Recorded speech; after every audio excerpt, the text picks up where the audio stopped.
Hello and welcome back to Blue Rising, your weekly home for everything Birmingham City right here on Blues Plus. I'm Ellard. My name is Richie, Driss. And the season is finally underway. Yes, and what a show we have in store for you tonight. And look at this, we have a wonderful studio upgrade this week here at St Andrews at Knighthead Park with a stunning view of that pitch as well. It's another beautiful day in Birmingham and it's been another massive week on and off the pitch. We've seen the launch as well of our stunning third kit from Knight, produced in partnership with Undefeated, and the promo for that shot on the beaches of Santa Monica, Los Angeles. It is pretty cool. We are loving the vibrant red vibes around it.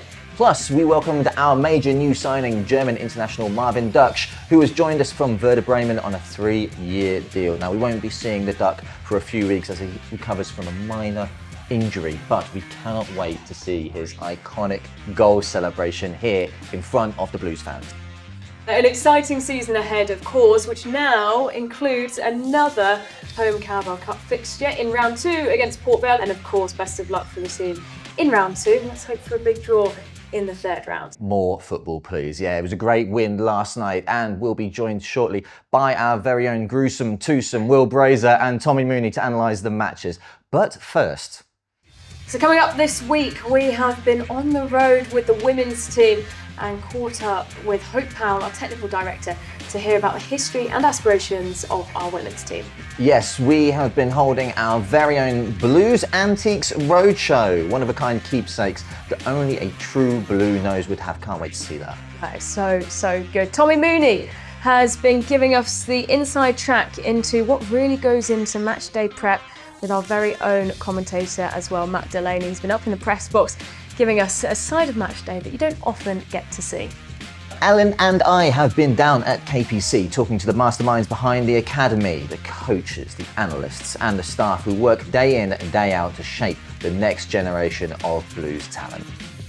And of course, we will bring you all of the match action from both Ipswich and Sheffield United with analysis from Tommy and Will. And as always, we want your views. Stick around for this week's competition to win 2 matchday tickets. And we'll also be announcing the winner of last week's competition and that signed anniversary shirt. First up though, let's get to the build-up for Friday night's game against Ipswich, where Tommy climbed the 49 steps to glory that is the commentator's press box. So we're here 2 hours before kick-off, first game of the season. Matt Delaney, we've sat in these seats many times, never had the cameras with us. What's your early thoughts for the game? I think it's a brilliant curtain raiser for the Championship. I don't think they could have planned this any better. The side relegated from the Premier League against a side with real momentum with them in Blues. There's going to be plenty of talking points in this one. There's going to be plenty to unpack. We're going to be into one hell of a game and I can't wait. With all my prep done, I really can't wait. So we're here with our headphones and our microphones ready. I'll openly admit it's really easy for me until the team comes out and then I check the stats on the players. But you have to do so much prep, Matt. Yeah, my preparation's quite methodical. I'll spend hours, sometimes whole working days really, researching players, researching formations, researching tactics, researching forms. So we've got all of that research in front of you. Talk us through the kit and how your notes actually work.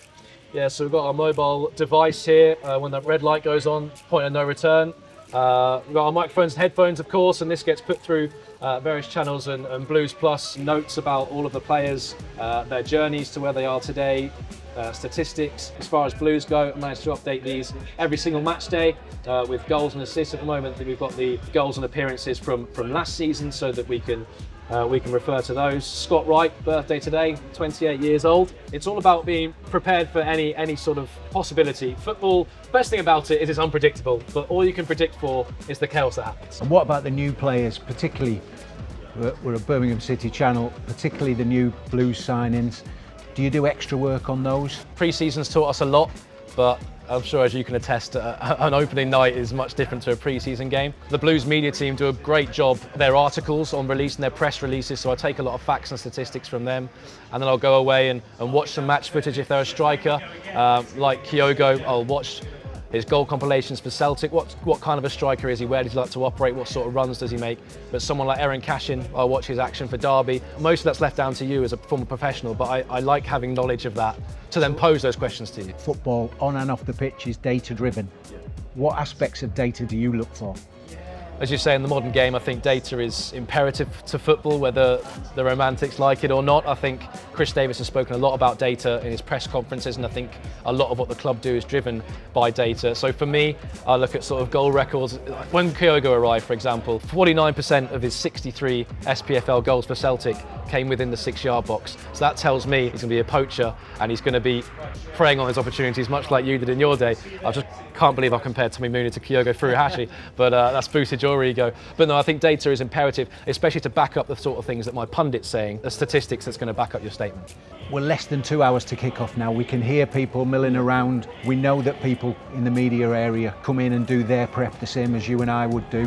What sort of the world's media comes into the press room? It's absolutely buzzing down there, as you can attest to, especially with the curtain riser in the opening night of the Championship. We've got Talk Sport just in front of us here. We've got BBC 5 Live. We'll have the local media just behind us and the print media. And of course, Sky Sports 8 o'clock kickoff. They have it on their main channel. So I think Daniel Mann and Don Goodman are here to commentate on that. And the advantage is we've got screens, we get our replays, which we don't often get, do we? So sometimes replays bail you out, and sometimes they prove you wrong, so they can go 50-50. But ultimately, everything we do, me and yourself, is for the fans. So I need to ensure I'm prepared as possible to deliver them the service that they expect from their football club.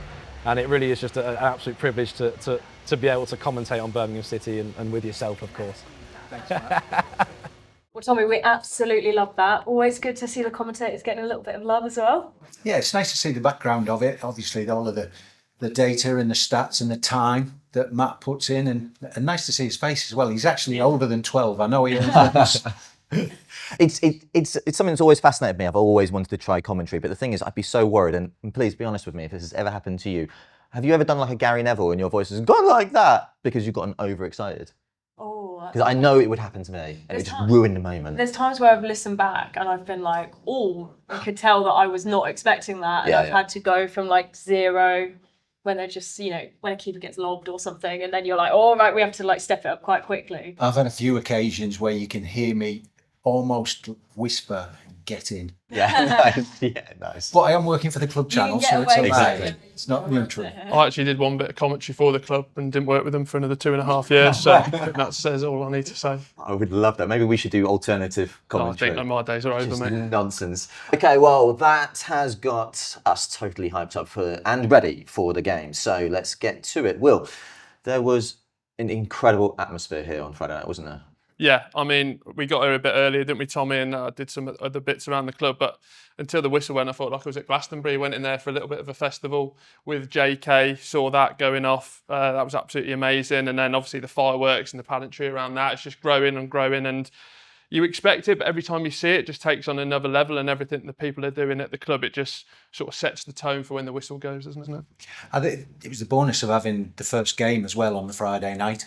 Huge effort by everybody to make sure that it was a special night. No less than the players, absolutely. We've seen that. But off the pitch, everything seemed to go extremely well. And I always think there's a better atmosphere here on an evening game as well. Yeah. And to get ahead of the game and get your early point on the board. I think you mentioned early pints as well, with the happy hour of certainly get things going as well, don't they? Yourself, Will, that was one. Well, so was I, actually. Well, of course, you enjoyed your time out and about around the stadium ahead of the game, where you met a handful of very eager and excited young fans. Let's take a look. What else are you going to do on a Friday? It's match day. We're back at home and we're outside the fan park. There's lots going on. JK's performing, but we want to know where we're going to finish this season. Let's get inside. I'm with Reese and Rob. Gents, what do we think for this season, Reese? Where do you reckon Blues are going to finish? 4th. 4th? Yeah. Any higher than a 4? 3. Love that. Love the confidence. Who's your star man this season? Kyogo. Kyogo, yeah? Yeah. 20 goals minimum. Oh, nice and easy. That's punchy. What about you? Stansfield again. Yeah. How many goals? You going higher than 20 goals? 21. Right, gents, where do we think Blues are going to finish this season? Oh, easily third. A third. Pushing for automatic after. I think top 6 at least. Yeah. Probably 2nd. Yeah. 4th. Yeah, 3-0. Who's going to score? Stansfield. And where do you think we'll finish this season? 1st. 1st? Yeah. I think 2nd. 2nd in player. Where do you think Blues are going to finish this season? 4th. Fourth, like that. What do you think the score's going to be today? 9-9. 9-9? I would take that. We've not had that prediction yet. Right, you've heard the predictions. We've even had a 9-9. If it's like that, it'll be the game of the season, the game of the decade, so we better get in our seats. Iwata clips to Anderson, left-hand side of the box. Anderson will fire it across, deflected. Peck edge the penalty area. This is Iwata, shooting position, finds Jay Stansfield. Got under it, sent it over the crossbar into the Tilton Build behind. up to the game. But it sort of panned out how you'd expect it, just without the chances. Anderson lets fly left-footed. A few ricochets took the sting out of the effort, made it bread and butter for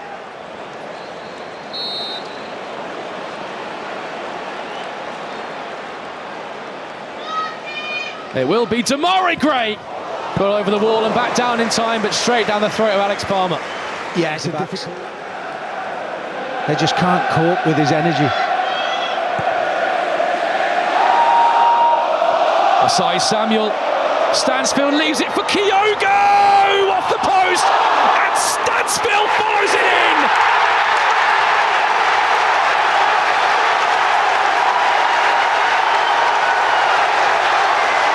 A St Andrews roar that tells you everything you need to know.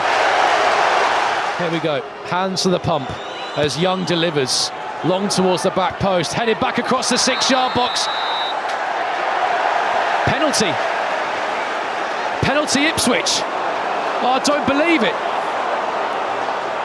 I don't think the Blues players do either. In added time, it's George Hurst from the spot. Allsop can't save this one. So we've spoken a lot about the atmosphere, which was obviously bouncing as expected. Onto the game, and against an Ipswich side who are really hotly tipped this season, Tommy, Blues started off really well. Really well, on the front foot, really high, intense press, winning the ball back close to Ipswich's goal.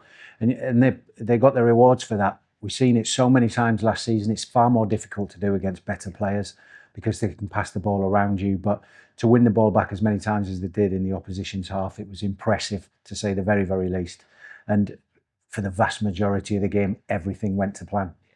We didn't get the result that we deserved, and that could be down to some, and I'll phrase this very carefully, a fascinating decision from the referee, Will.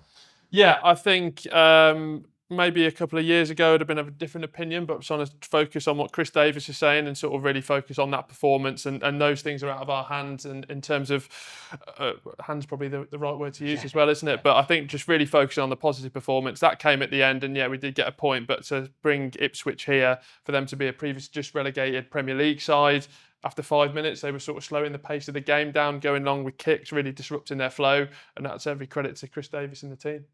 Tommy, a lot of course, what Will said is there is a real continuation of what we saw last season in League One, brought into the Championship and done very well against teams of a higher level.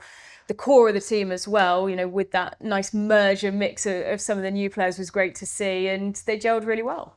No, they did. And, you know, those players with medals around their neck were joined by players that they've brought in this season that are used to playing for big teams, playing in big games and winning things.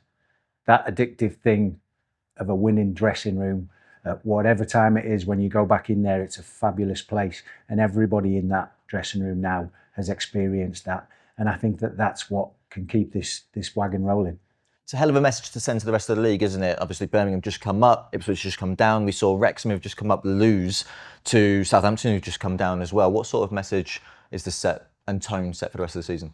Yeah, I think there's been obviously a lot of talk about the money that we've spent, but I think as fans that we know that it's much more than that, and we're buying a really good squad in terms of the depth, everything that's about, and we spoke so much about character. I'm sure you had that back in your day, Tommy. The group just seems to really be there, and obviously what's gone on in the week with the victory there, just the depth and quality. I think that's the most scariest part for the rest of the league. If one man drops out, someone comes in and puts in a dominant performance. Let's talk about some of that money spent there, Tommy. Players that caught your eye who arrived this summer?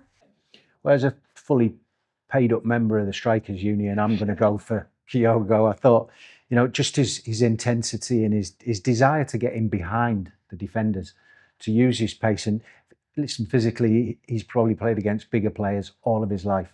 He's not frightened of that. He enjoys the contact and deals with it. I thought the goal that was disallowed in the opening stages of the game on Friday was a wonderful finish. It's just instinctive. And then you see he gets his goal, a little tap in, which Matt had the stats for his tap ins in the 6-yard box, didn't he? So, yeah, all types of finishes I think we're going to see from him, and the combination of him and Stansfield, and we've got a big old-fashioned number 9 coming in as well. So, you know, it's certainly what I'm looking forward to seeing. Yeah, I mean, I'm the Defenders Union, as you can imagine. Just happy to get on the pitch. So watching Big Phil, not reminiscent of my playing career, thankfully. But yeah, I mean, if Clara had a brother at birth that he lost, it would be Big Phil, wouldn't it? Because those two already a partnership for the ages after 2 games. Might be getting a little bit excited, but he was just so good. They were like, they're so physical and strong and everything that you want from a defender, and already sort of buying into the Blues qualities, but so good on the ball, so calm. I never really get excited about a centre-back pair, and it's not the most sexiest positions, but just love to see them together already.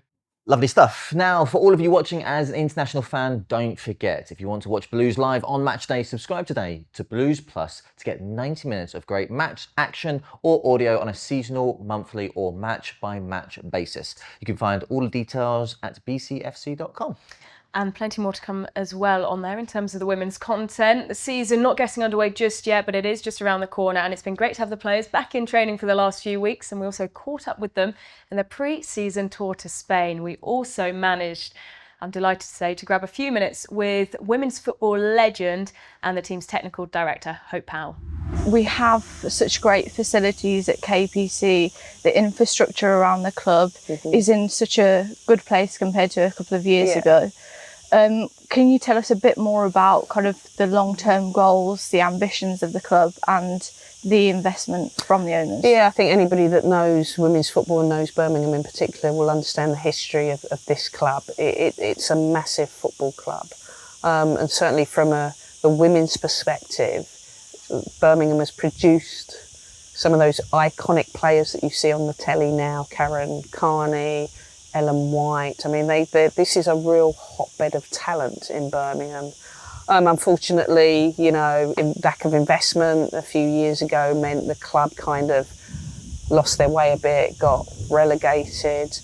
But I must say credit to the people that have been here over time and kind of kept the ambition of the club alive, trying to survive on very little. Fast forward, new owners come in and see real potential. And their ambitions are, you know, if any knows Tom Wagner, Matt Alvarez, they want to be the best, and invested so much so that the training ground has been transformed. The players that have been through the difficult patch see the transformation, really appreciative, and new players coming in because they've heard all the bad stories that went on before are suitably impressed. And what they're impressed with, the facility, the pitches, the support staff, the ambition, how we operate. We actually operate as a WSL club. And I guess simply because of my background and understanding high performance, I think I understand what is required in order to allow players and staff to develop and be the best they can be. So everything has completely shifted. We're in a really good position. But it doesn't stop there because it's well documented. The owners want to build a new stadium, a stadium for the women, you know, the best pitches, the best facility that allows the club to grow, attract the best talent, and therefore end up being the best club in the country, essentially. And all of that combined will help us achieve a long-term goal? Yeah, which is the long-term goal is, you know, get promoted. That's the short-term bit. The long-term bit, WSL, get in the league, stay in the league, win the league, Champions League, and more importantly, do it all over again. So it's not a, you know, we win it once, then that's it. I think it's a really long journey. The owners are very, very clear.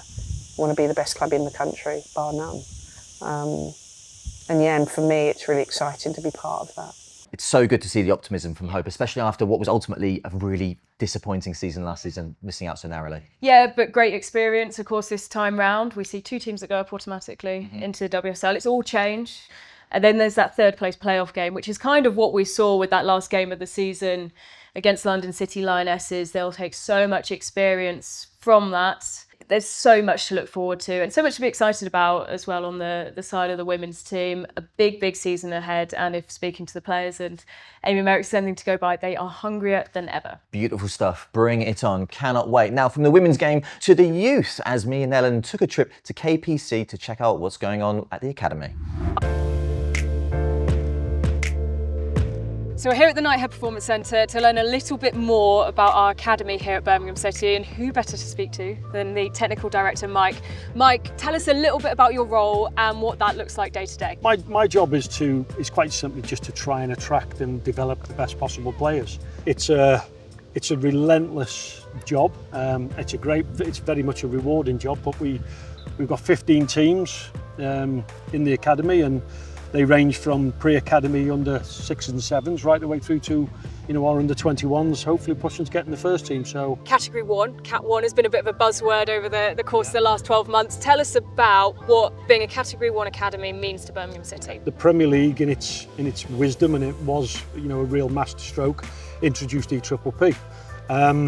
That's brought about 4 categories of clubs, Cat 1 being the highest, Cat 4 being the lowest, and each category comes with quite stringent demands, and it's all about what we call, and what it's turned in the game, as best with best.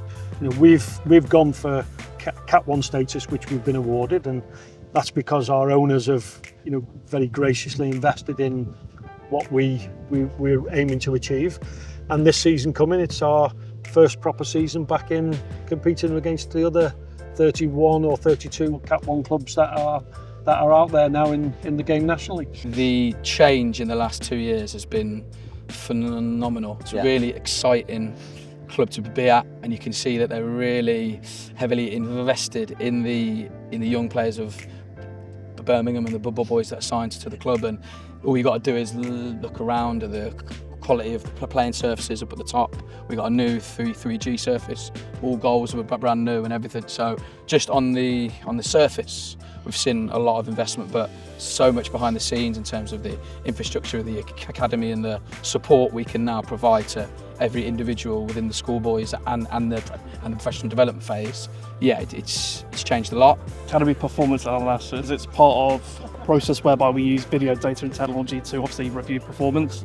Again, it's a pretty key part of basically the coaching process nowadays within football in general, also academy football. So again, we're using video that we'll call from games today, sit down with the players, so then players can look at their own individual clips to obviously review their performances. One benefit of us becoming a Category 1 academy this season is that we're going to be involved in Premier League 2. And from that, they've got a partnership with Opta. So we'll be to get Opta data for our under 18s, under 21s, and then we can use that data to obviously benchmark different performances and use that to sort of support the development of our players by giving them that sort of objective information rather than just using subjective video all the time. We're investing for the future, which is what we're trying to do for the next 10, 15 years. I mean, I quite often say we talk to our pre-academy, they'll be hopefully making their debut in the new sports quarter in season 39, 40, I think it is. So it is mad to think that we're planning that far ahead, but that's what we have to do, and being part of the Cat 1 programme where we are travelling to Chelsea, we are playing against Manchester City, we see ourselves against the best teams and the best players out there, and that then in itself allows us to attract the best players in as well.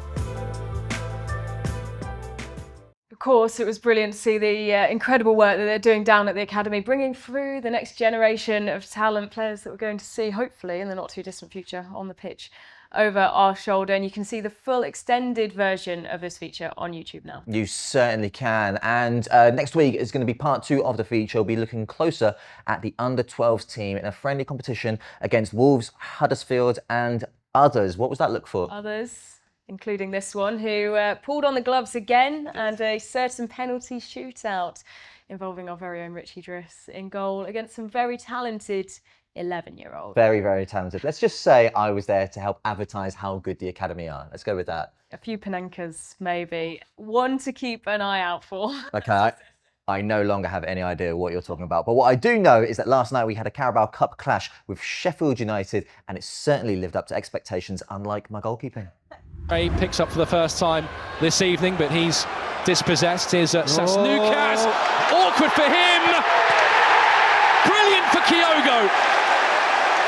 Well, this is a man who promised us goals on his arrival. With his accolades at Reading in tough situations and at Hull City. Showing to the Sheffield United hierarchy that he was the man for the job. Heavy challenge goes in from Leonard, but it's broken here. And it wasn't too far away from the cut-in. To Iwata, urged to shoot. Rolls it instead to Doyle. That's a great knock for Cochrane, who went for goal. That's blocked only as far as Ethan Laird. But in game, McCallum on the challenge with a sliding block. And it still remains 1-0. But here comes Sheffield United on the counter-attack. Demarai Gray sprinting back to cover Cochrane. Okaki in a foot race with Demarai Gray. And despite having a 10-yard head start... Waits, times his challenge, has to get it right. Blues almost surrendering possession of their own final third. Here's One, and Cannon on a turn! Strikes the woodwork. Curtis goes looking for it. Referee keeps his hands down by his side, but Blues surrender possession. Clara battling with Campbell. Great flick by Willemsen. Referee got in the way. Blues want a drop ball. Hamer goes for the spectacular! And Dykes glanced away, only as far as Keshi Anderson on the edge of the penalty area. Anderson spins, lays it off to Alex Cochrane, who looks to tee up Willemsen on the chest, and then Willemsen to Stansfield. Jay Stansfield!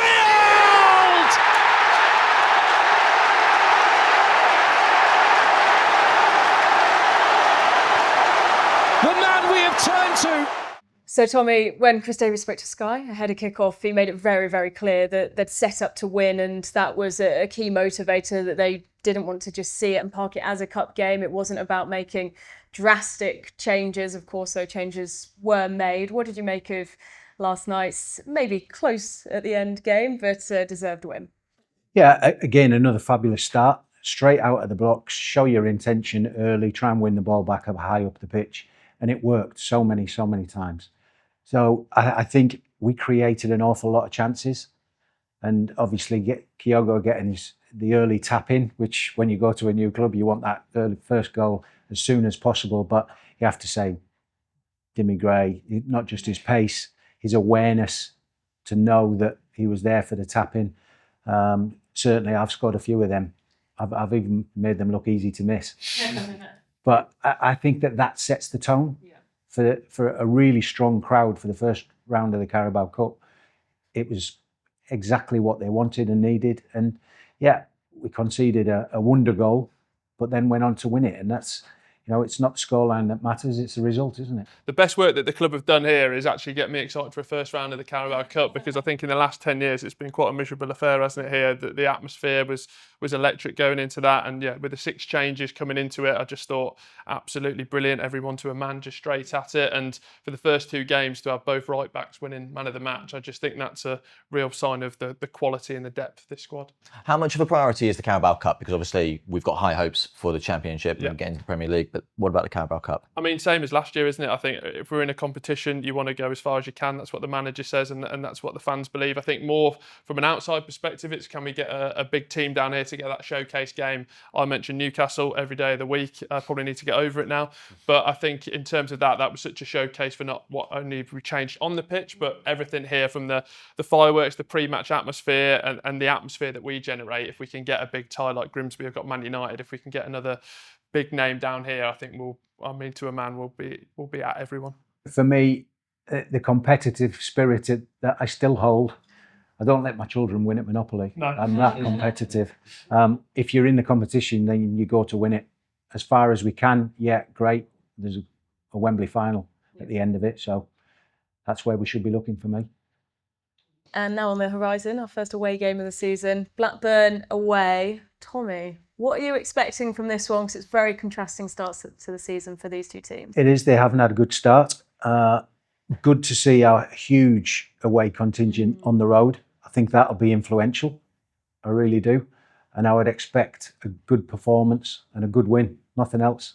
Other than that, I don't expect Blackburn to turn things around quickly. and I expect us to do exactly the same as we've done in the first 2 games. Well, I've got a couple of Blackburn friends, actually. I do have friends, which is surprising, but they've been very quiet, which they not normally are. I think predictions-wise, a lovely slow rendition to Keep Right On with 7,000 of us long. I'll be there. I am working before you start chirping up. And I really do think it'll be a strong performance. It'll feel like a home game. I think we might be wearing that red kit. Don't know if that's a prediction. And with that in mind, obviously, I'm going 3-0 again. 7-0 Birmingham. Nice welcome. Tommy? I'll go 3-1. 3-1. 3-1 Birmingham, yeah. Strikers to score. Like the little girl in the video, I'm going to go 9-9. Nice. Love it, love it. In all seriousness, I think 2-0. 2 Birmingham, of course. So we have reviewed now Ipswich and Sheffield United. Predictions time. The majority of us got our predictions in this week. Tommy, you didn't, so we're going to hang you out to dry. Give us your top 6 for the season. Top 6 on the spot. I'm going to go... On the spot, yeah. Tell the truth. I think Southampton will win it. I think we finish 2nd. Leicester 3rd. Sheffield United 4th. Coventry 5th. And 6th, I'll go for... I think West Brom will get better. So maybe them with a late run to the playoffs. Maybe some insight there from one of your pals? A very good friend of mine's a first-team coach. Maybe have some influence in that. I feel like that's changed from this morning as well already a little bit, but you do what you maybe want. Maybe 1 or 2 places, but if you put me on the spot, normally I deal with it. Yeah, on the spot, yeah. So then we're also looking for player of the season. Top goal scorer. Top goal scorer and signing of the season. So do you want to give us your player of the season, Tommy? I think player of the season will be Christoph Clara. Nice. Top goal scorer, easy for me to say. You were one of them. I was. Stansfield, signing of the season. Well, after Friday night's game, I said on air that I was going to the Superstore to buy a Kyogo shirt. I'm sticking with it. I'll go, let's do signing of the season. I'm going to go for Big Phil. Top goal scorer, I'm going to have to agree with Tommy, sadly, for Jay Stansfield. It's the penalties. Yeah. And the rest. And then for, what's the one left? I've got player of the season. I don't want to agree with you again. I'm going to go for Paik, actually. Oh, I think very underrated just for the job that he does, but because of the rise of stats. Hopefully, I think he's going to get his name called at the end of the year. Well, always a pleasure to have you both with us. Will, safe journey up. Stay off the pints. Thank you. Tommy, I know you'll be monitoring him. Have a great weekend, both. Thank you. So my dad. Right, we've heard all your predictions and ours are on the screen now, and we would love to hear your opinion in the comments below as well. But while we look forward to your predictions for the future, we have also been spending some time in the past, looking back with you at our rich history and seeing some incredible artifacts and memorabilia going back over 100 years. You did us proud. Hi, I'm Sadie, and me and my dad are here to have a look at some old antiques.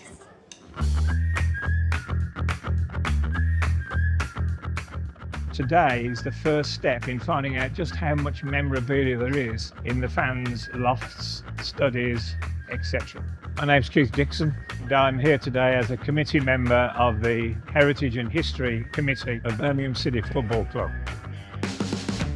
We do have some memorabilia which is stored in a container in Walsall, but the long-term plan when we move the stadium is to have a museum in the sports quarter which will be comprising our fans' memorabilia, which will be either loaned or bought by the football club. I was asked by the club to bring some items in today, and I'm very fortunate to have a lot of items in the family's possession. My name's Ed Harris. My grandfather was Fred Harris, who played for Birmingham City, started in 1933 until 1950.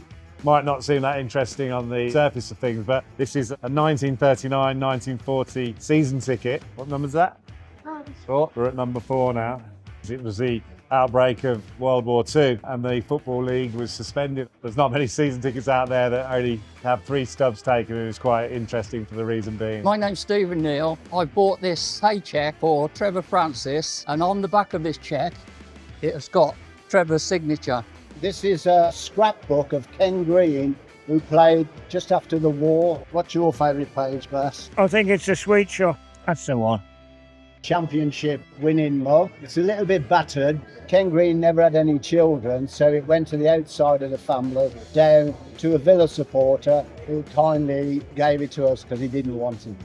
I've bought a book with some old football cards in it, and whenever we can, me and my dad try and get them signed. You wouldn't believe this, but I actually found it when I was working for the club. I was putting stuff into the bin one day and this was staring out at me, so I decided to liberate it. It's original artwork of our #1 player, Trevor Francis, and he's kindly signed it. I've brought an old player's shirt from 1975. I've also brought what my granddad kept, all 1945-46 programmes. One good one here, Birmingham 3, Aston Villa 1. Another thing, actually bought a rattle with all the Blues players' names on it. I'll give it a test, and that's how it works. Our dad went to the cup final in 1956 and he gave me his programme, his ticket and his rosette, and he told me never to get rid of it. And then when I came to the Legends Lounge opening, Alex Govan was here and he kindly signed it for me, keep right on. So to me, it's just priceless. So I'm so proud of it. Obviously it's match worn. It's still got mud stains on it. The reason I'm here today is because I want to share my Jude Bellingham England shirt. So at the San Marino game, I'd gone down to the front to wave to Jude with my flag as I usually do. He actually walked across the pitch and he just took his shirt off, threw it over and pointed at me to say, "That's for you." Before my birthday in 2023, Jude had signed for Real Madrid. They got a pop-up box in the mailbox, so I went along, got him to sign this for me, and I got him to sign the shirt. And he actually said at the time, "What number do you want put on?" And I said, "Well, I don't know, because you were 22 for Blues, you've played 5 for Real Madrid, this is 8. And he said, "Shall I put all 3?" We have all 3 numbers, making it totally unique.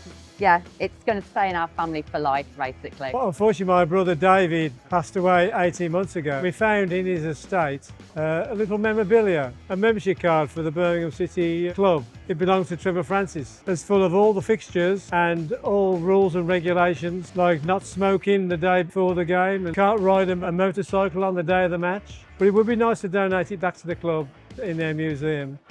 We're at the first step now, really, of showing people what we have, showing the club what we have. The club now is in a position to celebrate the past and display it in a way which is good for people coming and viewing it, but also good for the custodians of these items. I think the club's going in the right direction and I think it's going to be a great future. I just wish I was 20 years younger. Well, it truly was amazing. There was some incredible stuff in there. I love those season tickets from 1939, and I think it's so easy to forget what those players went through in those years as well. And how about those medals and Trevor Francis' paycheck? Thanks to everyone so much who joined us on that brilliant, brilliant day. It was honestly, truly inspiring. But that is it now for episode 2. Another busy week in the life of Birmingham City. We have had some great football, some brilliant fan stories, and just a reminder of how strong our community really is here at St Andrews at Knighthead Park. Big time, but we're going to be back next week with all the latest news and reaction. Part 2 of our Academy series, including a certain penalty shootout. Great. More women's team stories and all the reaction from Blackburn as well. So before we go though, we need to announce the winner of last week's competition. Yeah, it was a huge question. We asked you, what's your favourite memory of Trevor Francis? And typically you were brilliant. From stories in America and Italy and Germany to stories of his incredible generosity and love for the club. But there can only be one winner. And the winner is, drumroll, Stephen Hook. Congratulations. Congratulations. This week's competition question is, which is your favourite kit of all time and why? Comment below or use the hashtag #BlueRising. This is a really tough one. For your chance to win, brilliant prize though, 2 matchday tickets to our next Carabao Cup game against Port Vale. Yes, thank you so much for watching. See you next time on Blue Rising.